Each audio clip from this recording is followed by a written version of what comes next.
The sun's weary light filters through the grimy windows of the Curia Julia, casting long somber fingers across the decaying Senate House.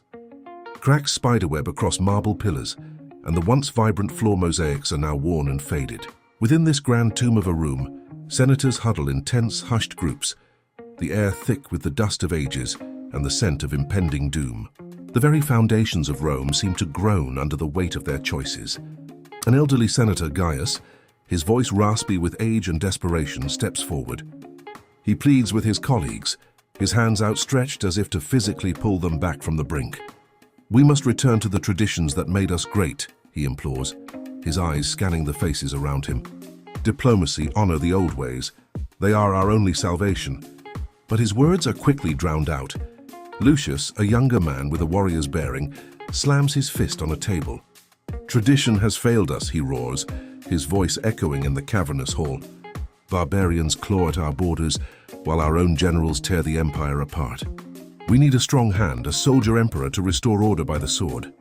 Before he can finish, Marcus, a senator known for his connection to the common people, interrupts with raw passion.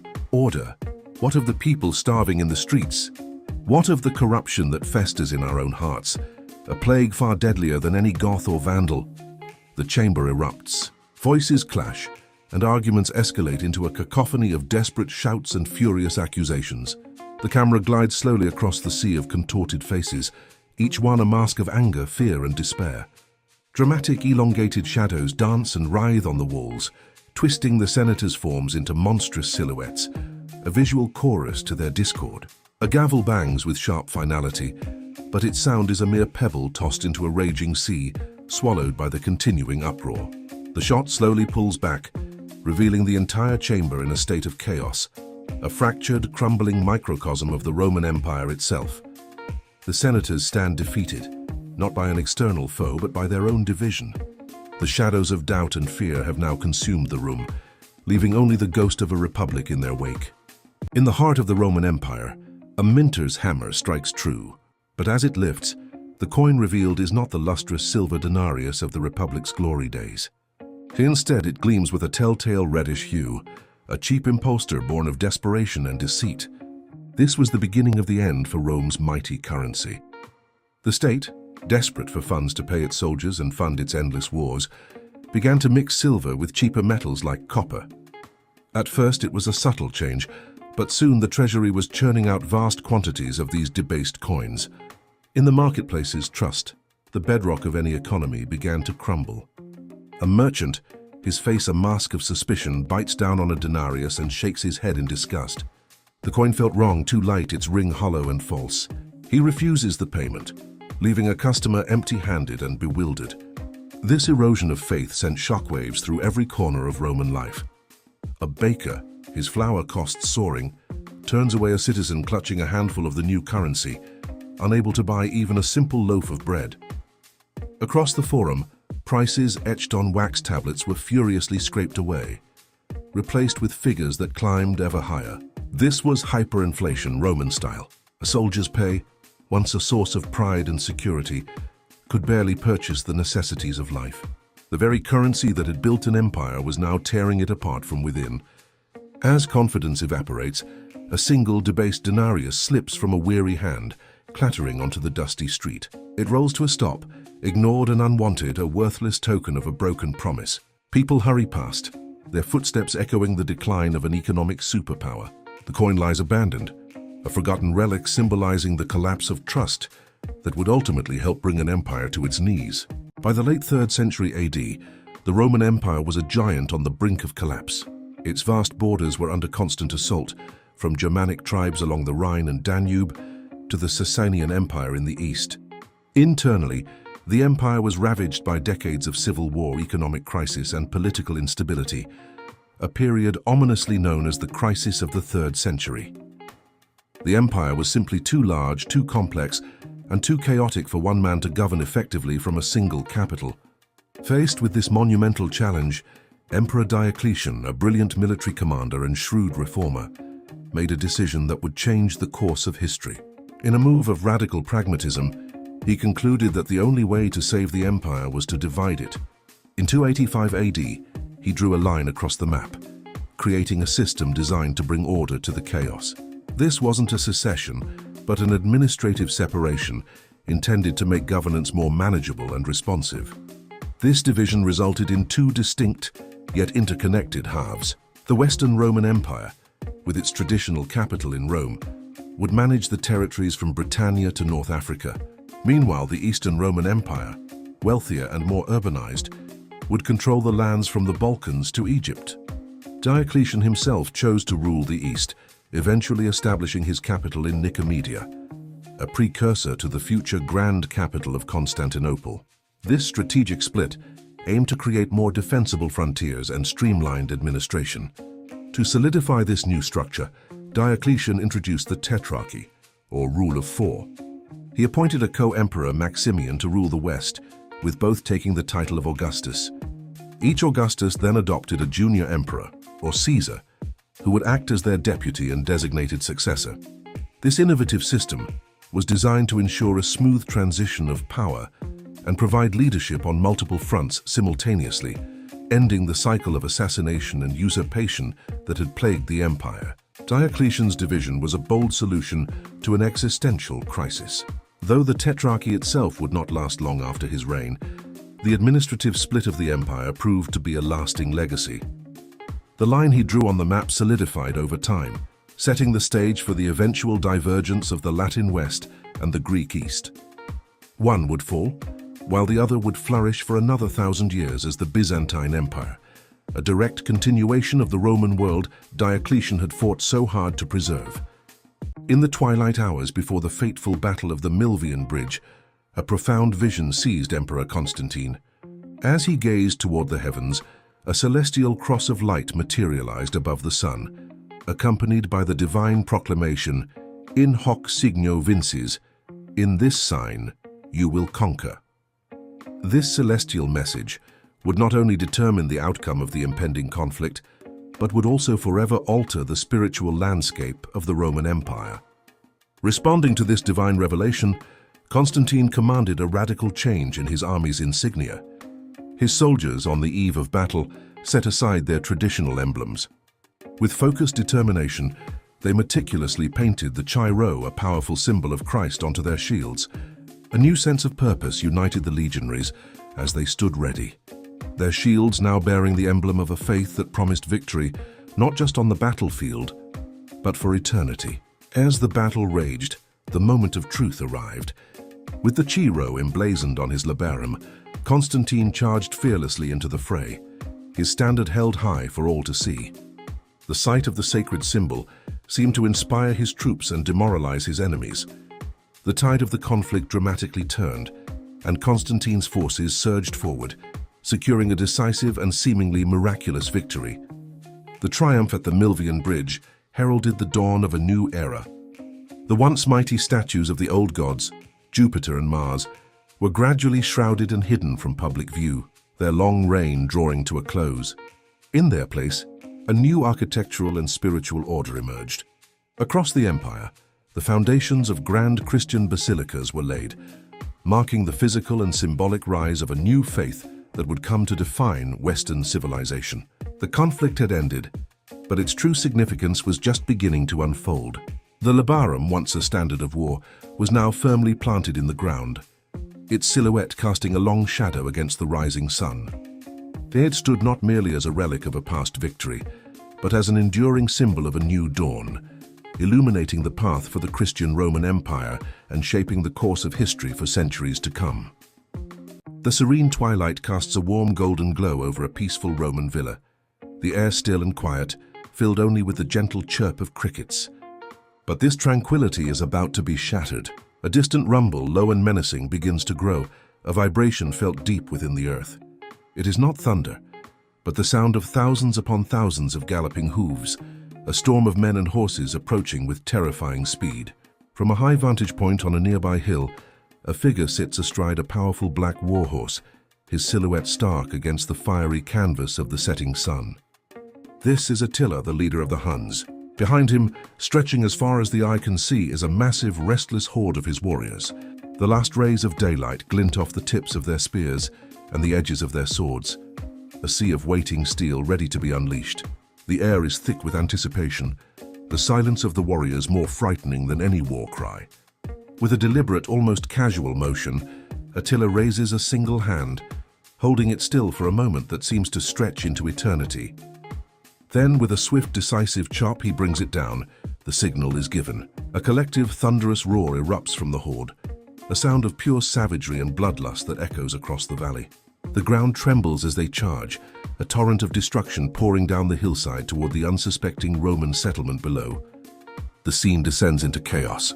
Hun horsemen, masters of their steeds, thunder through the narrow village streets, their arrows finding their marks with deadly precision. Simple homes and grand structures alike are set ablaze, the flames greedily consuming everything in their path. Terrified villagers, caught completely by surprise, scatter in every direction, their screams drowned out by the roar of the fire and the war cries of the attackers. It is a whirlwind of violence and destruction, swift and absolute. High above the unfolding carnage, the camera returns to Attila. He remains motionless on the hill, watching the village being engulfed in flames.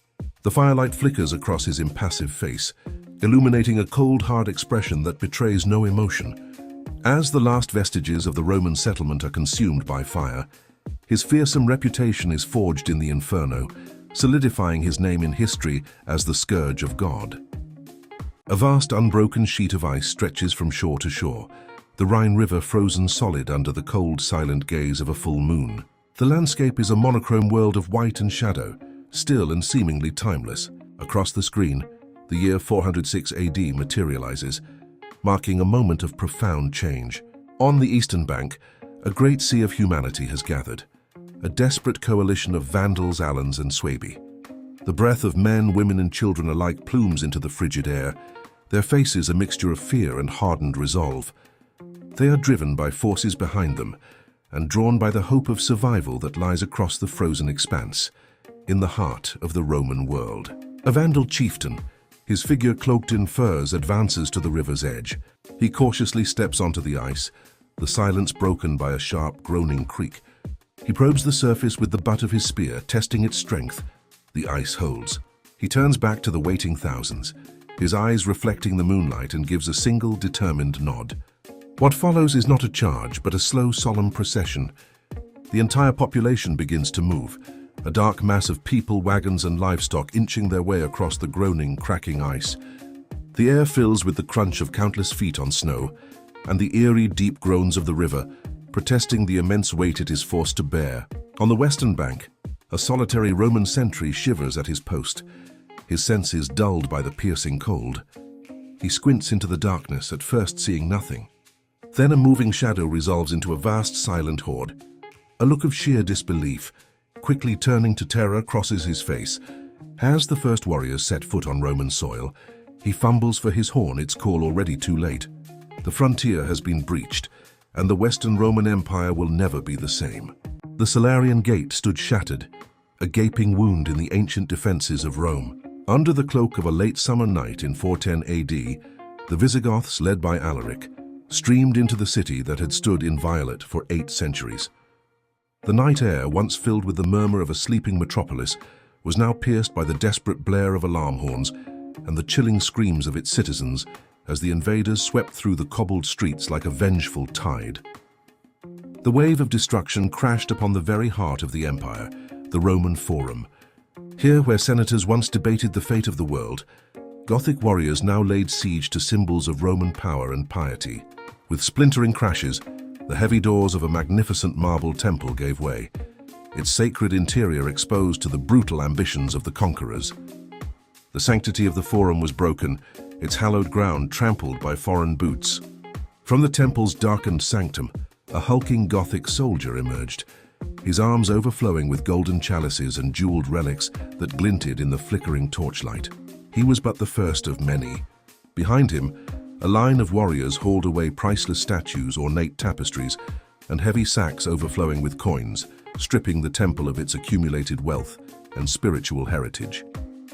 The plunder was systematic, a calculated dismantling of a civilization's treasures.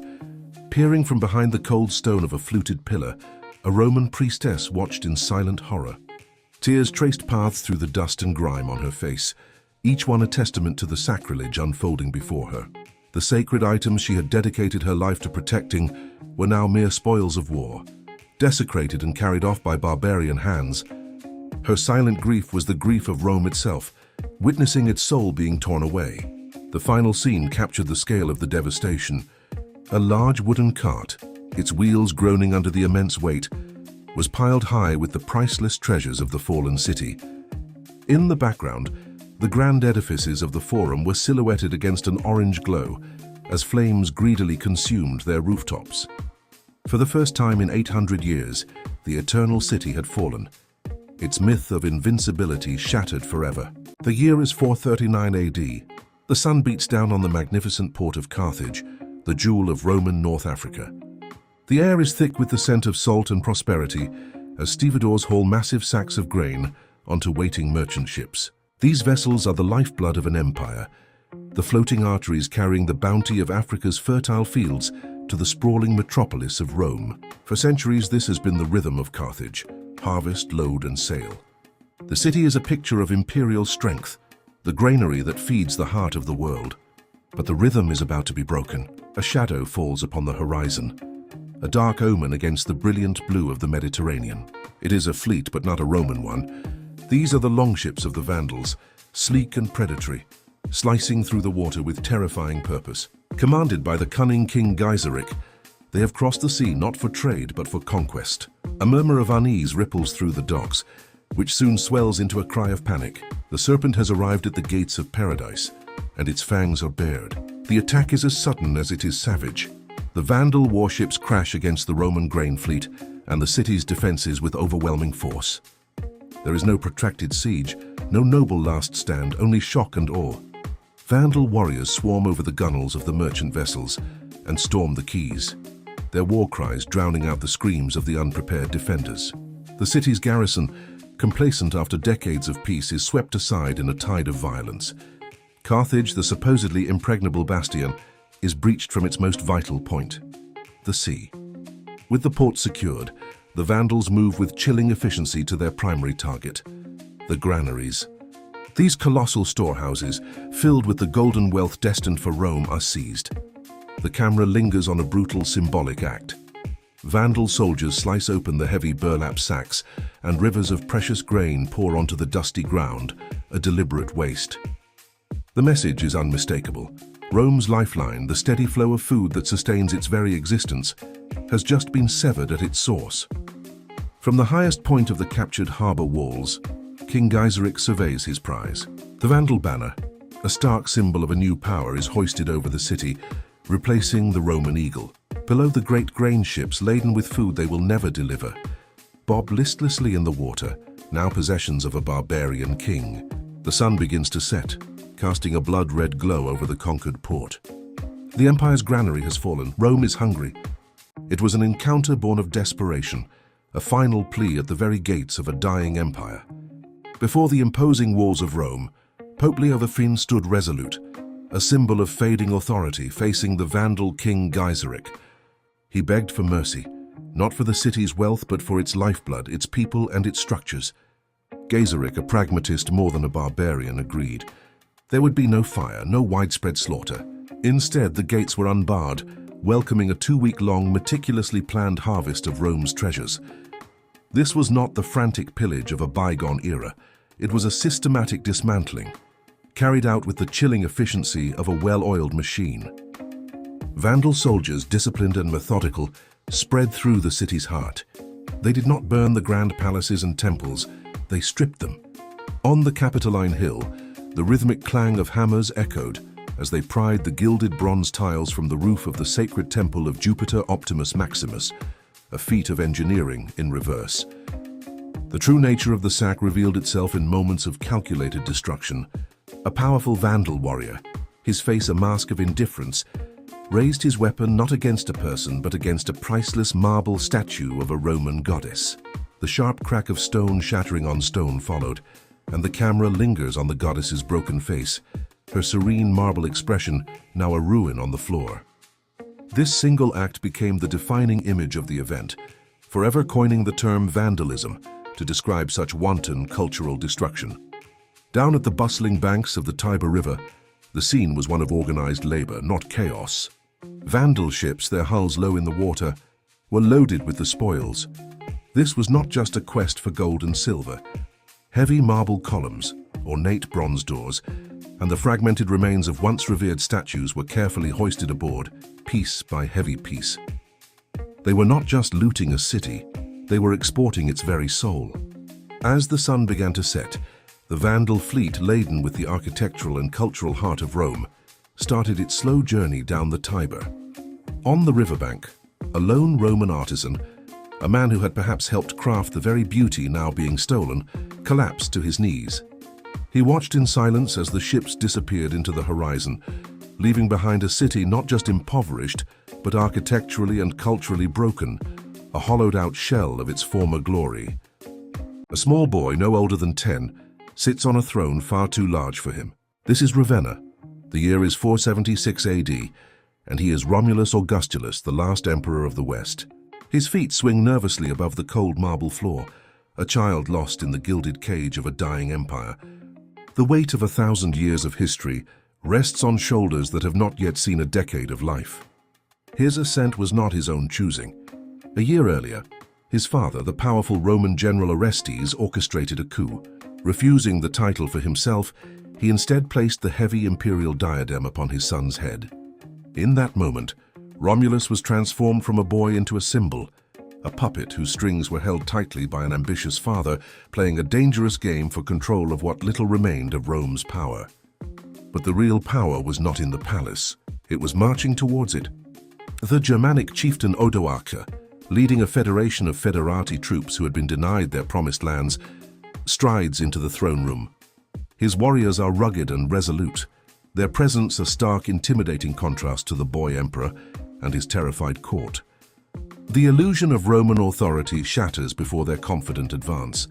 The confrontation is brief and brutal. Orestes is captured and swiftly executed. Odoacer then approaches the throne, his gaze falling upon the child. There is no malice in his eyes, only a weary resolve. He gently removes the imperial insignia from the boy's grasp, the scepter and orb now just hollow trinkets. With this simple, quiet act, the line of Western Roman emperors comes to an end. No grand battle marked this final moment. Instead, the last emperor, now just a boy named Romulus again, is quietly led away into a comfortable exile. The great throne of the West sits empty, a silent testament to an empire that had faded into history. In this quiet, anticlimactic scene, an era concluded not with a bang, but with the soft footsteps of a child leaving a palace. In the twilight years of the Roman Empire, a new kind of soldier marched under the eagle standard. As a legion trudges through a misty German forest, their appearance tells a story of transformation.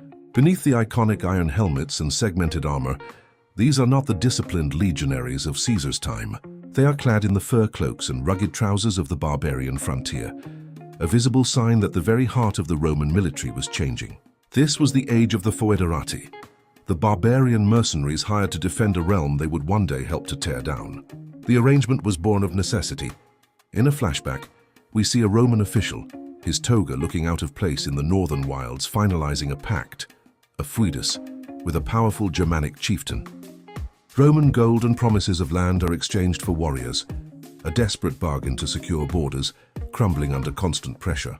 These tribes, once enemies, were now enlisted as the first line of defense, their swords bought to protect the empire from threats just like themselves. This bargain proved to be a double-edged sword. On a chaotic battlefield, foederati warriors fight with a savage fury against invading Goths, their wild, individualistic combat style a stark contrast to the rigid formations of old. They defend the Roman eagle with ferocious loyalty, but it's a loyalty paid for in coin, not born of Roman identity. Their ferocity was Rome's shield, but their methods were a departure from the discipline that had built the empire. Within the walls of a Roman fort, the cultural chasm is palpable. The Federati soldiers are a boisterous alien presence. They drink ale from horns, their laughter echoing as they sharpen their great axes. The few remaining Latin-speaking Roman soldiers watch them with a mixture of fear and resentment, keeping a wary distance. A visiting senator observes the scene, his face a mask of contempt for the barbarians, now guarding the heart of civilization. Ultimately, This reliance on outsiders would prove fatal. We see the Vandal Roman general Stilicho, a foederatus who rose to the pinnacle of power, gazing at a map of the vast empire he protects. These mercenaries, hired to be the shield of Rome, became the very sword that carved it apart from within. When the gold ran out and allegiances shifted, their loyalty returned not to a distant emperor, but to their own chieftains and their own people, paving the way for the final collapse of the Western Roman Empire. Within the heart of the Roman court, a storm was brewing, one that would irrevocably alter the course of history. In the year 476 AD, the council chamber in Ravenna crackled with tension.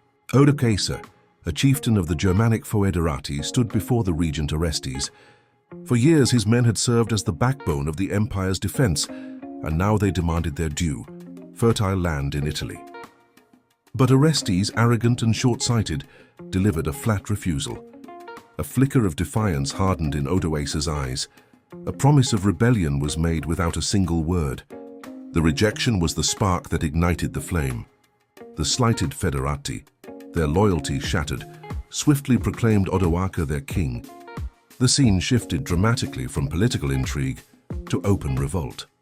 Mounted on a powerful black warhorse, Odoacer led his thundering cavalry through the main streets of Ravenna, the capital itself. Citizens fled in terror as the horsemen, once guardians of the city, became its conquerors. The rebellion was no longer a threat, it was a reality. The final defense of the Western Empire crumbled at the gates of the imperial palace. The last remnants of the loyalist Roman army clashed with Odoacer's determined warriors in a brief, brutal, and decisive battle. The resistance was futile. Orestes, the man who had denied them their reward, was captured and met a swift, unceremonious execution. The path to the throne was now clear. With his victorious warriors at his back, Odoacer strode into the grand throne room, his heavy boots echoing the empire's death knell. He marched past the terrified senators, their power now an illusion, and came to a halt before the oversized throne. There sat the child emperor, Romulus Augustulus, a boy of no more than 16, trembling under the weight of a dying legacy. In that climactic moment, Odoacer, the barbarian king, looked down not with murderous intent, but with a pragmatic resolve. He reached out and gently removed the imperial diadem from the boy's head. Sparing his life, he sent the last emperor into a quiet exile. The camera lingers on the empty, silent throne. This act, so simple yet so profound, marked the end. In 476 AD, the Western Roman Empire, a civilization that had endured for a millennium, was officially no more. This was not just the end of a reign, it was the end of an era. The year is 476 AD. In the throne room of Ravenna, the last capital of a dying empire, silence reigns, broken only by the hiss and crackle of torches. Odoacer, the Germanic chieftain, stands victorious, his seasoned warriors a grim shadow behind him. Before them, the last vestiges of Roman power, the senators, watch in stunned silence, their authority now just a memory. The Western Roman Empire is drawing its final breath. At the center of it all, swallowed by the immense gilded imperial throne, sits a boy. He is Romulus Augustulus, the last emperor, a child no older than 16. His face is pale, his small frame trembling as the towering figure of Odoacer strides towards him. The conqueror's shadow falls over the boy, and with it, the shadow of history itself. This is not a battle of armies, but a quiet final surrender. With fumbling, uncertain hands, the boy emperor struggles with the heavy clasp of his purple robe. The paludamentum, the sacred garment worn by Caesars for centuries, is too much for his slender shoulders. It slips, cascading to the marble floor in a deep, rich pool of fabric, leaving him small and vulnerable in a simple tunic. The symbol of imperial might lies discarded at his feet. Next, Romulus lifts the golden diadem from his head. The crown, heavy with the weight of 1,000 years of Roman dominion, seems to burn in his small hands. He extends it not with defiance, but with a child's solemn resignation. Odoacer takes the symbol of ultimate power, not to wear it, but to hold it like a relic, a testament to the colossal empire he has just inherited. As the boy is led away, no longer an emperor, but simply Romulus, destined for a quiet exile, the camera lingers on the empty throne. The torches cast dancing shadows on the cold, vacant seat of power. Thus, the Roman Empire in the West did not fall to the roar of a final cataclysmic battle. It ended in the quiet of a throne room, with the silent transfer of a crown from the hands of a boy to the hands of a barbarian king. In the year 476 AD, a shadow fell over the Western world. In Ravenna, the Germanic chieftain Odoacer stood over the last symbols of a fallen empire, the purple robe and the golden crown of the Western Roman emperor. With a gesture that would echo through history, he commanded the Roman Senate to dispatch these sacred regalia to the east. A senior senator was chosen for this solemn duty, tasked with carrying the remains of an empire across the sea. The journey was a somber procession, a funeral march for Western Rome. The senator's ship cut through the choppy waters of the Adriatic, the precious cargo guarded day and night. Overland, his entourage moved through a landscape of decay, a stark reminder of what had been lost. This arduous trek was more than just travel. It was the physical transfer of an entire world's legacy, from a dying West to a vibrant East. Upon reaching Constantinople, the senator was overwhelmed. The great city was a whirlwind of life and color, its colossal walls and bustling markets a world away from the crumbling cities he had left behind. The gleaming dome of the Hagia Sophia and the sheer scale of the Great Palace left him breathless. Here Rome was not a memory but a living, breathing reality, more powerful than ever. Finally, he was granted an audience with the Eastern Emperor Zeno. In the opulence of the throne room, surrounded by courtiers and guards, the old Roman knelt. He presented the imperial insignia, the final tangible evidence of the West's collapse. The air was thick with the weight of the moment. With a steady voice, the senator delivered his historic message. The West no longer requires its own emperor. One emperor is sufficient for the world. Zeno gazed upon the crown and robe of his former counterpart, his face a mask of somber understanding. In that silent throne room, a profound and irreversible truth settled. The Western Roman Empire was gone forever. The world had changed, and there was no turning back. The scene opens in a once proud Roman city, now under the shadow of new masters. Germanic soldiers, rough and imposing, haul massive wooden carts through the forum's grand colonnades. The carts are not filled with plunder or treasure, but with the very essence of Roman order. Countless scrolls and wax tablets, the lifeblood of the empire's bureaucracy. Roman citizens, a mix of patricians and plebeians, watch from the porticos, their faces etched with a blend of terror and morbid fascination. With grunts and shouts, the soldiers begin their work. They unceremoniously overturn the carts, dumping the records into a great chaotic mound in the center of the public square. These are not mere papers. They are the tax ledgers, debt records, and property deeds that have defined the lives of generations. Each scroll represents a bond, a burden, a link in the intricate chain of Roman imperial control that has held this society together for centuries. A soldier, his face illuminated by the flickering light of his torch, steps forward. He thrusts the flame into the heart of the pile. The dry papyrus and waxed wood catch instantly. A small tongue of fire licks at the edges, then grows with voracious speed, erupting into a roaring blaze that sends a thick column of smoke and ash spiraling into the dusky sky. The camera pans across the faces of the onlookers, each telling a different story. A wealthy landowner, his toga now seeming like a shroud, watches as if his own fortune and legacy are being consumed by the flames. Nearby, a poor farmer whose family has been shackled by debt for as long as he can remember, stares at the inferno with a complex, unreadable expression. Is it hope, fear, or simply awe? The Germanic warriors, however, show no such ambiguity. They roar in triumph, their cheers echoing against the marble facades. The shot pulls up, rising high above the forum. The colossal bonfire rages, a defiant beacon of chaos in the heart of what was once the center of law and order. The grand Roman architecture stands silhouetted against the flames, a silent testament to a dying age. While this was undeniably an act of destruction, a violent severing from the past, for countless common people, it was something more. For those crushed beneath the weight of imperial taxes and inescapable debt, this roaring fire was a symbol of a brutal and perhaps liberating new beginning. They say Rome wasn't built in a day, but its fall took centuries. It wasn't just about emperors and armies. It was about the slow, inexorable decay of the very things that made Rome, Rome. Picture it, a magnificent Roman aqueduct, a triumph of engineering stretching for miles across a verdant valley. It is a lifeline, a stone artery carrying a constant rushing torrent of pure, clean water. This water feeds the fountains, baths, and homes of a bustling city, a symbol of order, prosperity, and a mastery over nature that seemed eternal. This was the pulse of the empire. But empires crumble, centuries pass, the scene shifts. The same aqueduct now stands weathered and scarred. Its once pristine stones are stained with age and choked by ivy. The flow of water is a mere trickle, unreliable and weak. At its base, a lone raider, a sign of the chaotic new age, pries loose a foundation stone indifferent to the marvel he is dismantling. The neglect is palpable, a slow death by 1,000 cuts, then the inevitable. A key support, weakened by generations of disrepair and scavenging, groans under the immense weight it can no longer bear. With a deafening roar, a vast section of the aqueduct shatters, collapsing into a storm of dust and splintered rock. The last gasp of water pours onto the parched earth, a final futile offering. The artery has been severed. The consequences ripple through time. The grand fountains of the city are now silent, their marble basins dry and filled with leaves. The public baths, once centers of social life, are hollow, echoing ruins. In the shadow of this former grandeur, a young villager strains, pulling a heavy wooden bucket from a shallow, muddy well.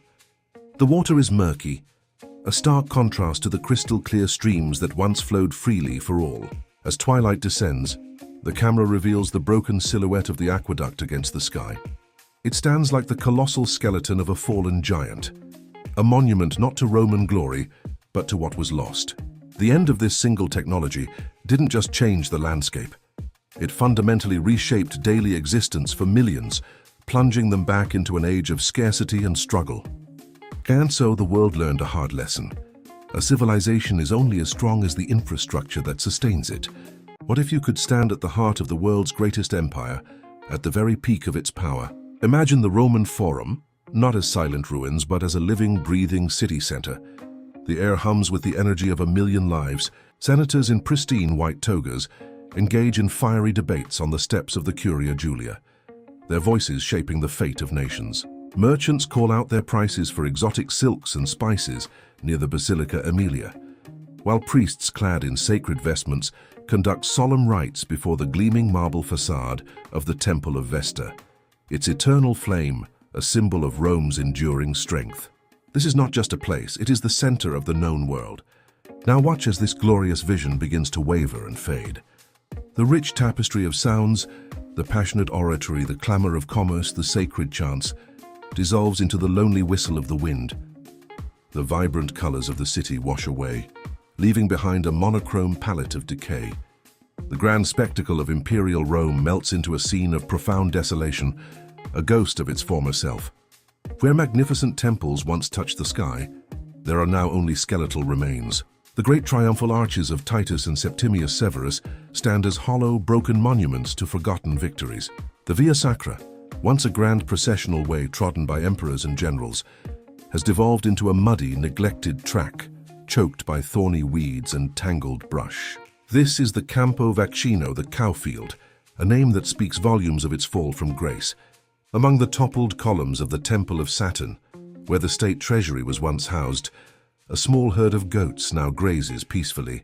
A young goat herd, oblivious to the history beneath his feet, sits perched on the fractured torso of a marble emperor, idly skipping a stone across a puddle formed in the basin of a ruined fountain.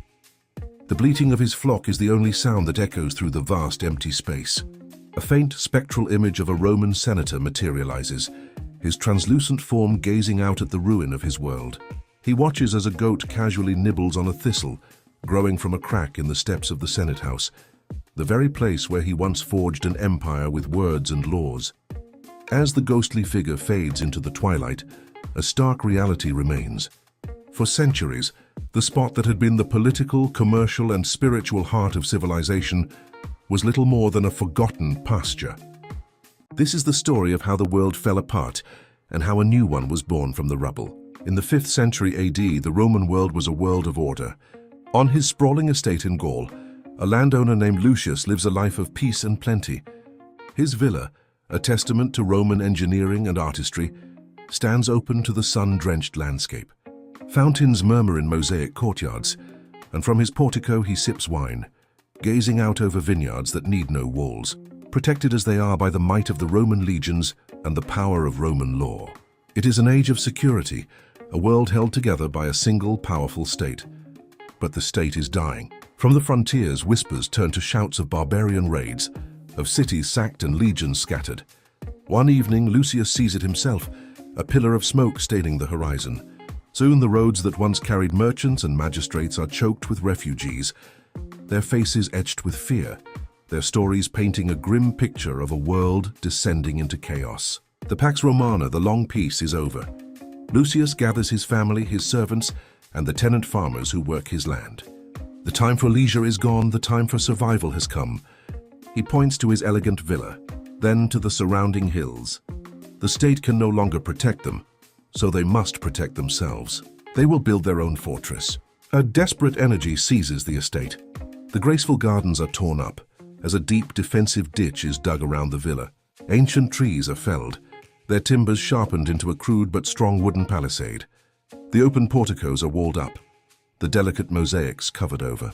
The home of a gentleman is slowly, brutally transformed into a bastion.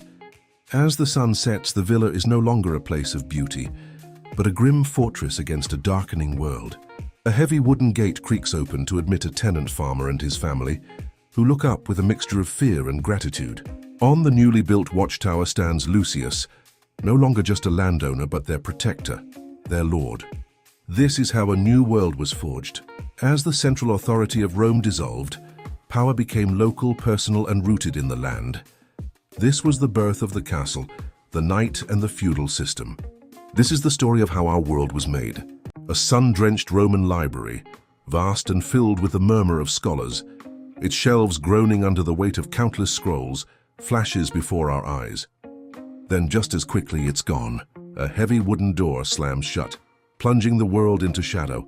We find ourselves in a cold stone scriptorium, shrouded in the darkness of night. Outside, a storm howls, rattling the windows.